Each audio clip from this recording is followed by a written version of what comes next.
Karannur NSS English medium സ്കൂളിൽ republic ദിനാഘോഷം നടത്തി. School head mistress Deepa Manoj ദേശീയ പതാക ഉയർത്തി. കുട്ടികളും അധ്യാപകരും NSS ഭാരവാഹികളും പങ്കെടുത്തു.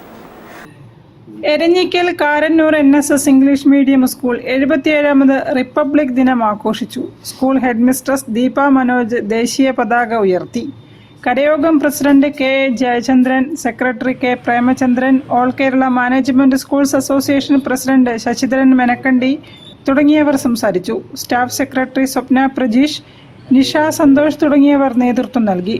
Next, I say thanks to my colleagues. Then I say thanks to all parents, and then say thanks to all our kids for presenting their here. Once again, thank you all. School leader Nakshatra പരിപാടിയിൽ അവതാരികയായി. News bureau, Kozhikode. Thali ബ്രാഹ്മണ സമൂഹം ശ്രീ വിദ്യാഭാരതി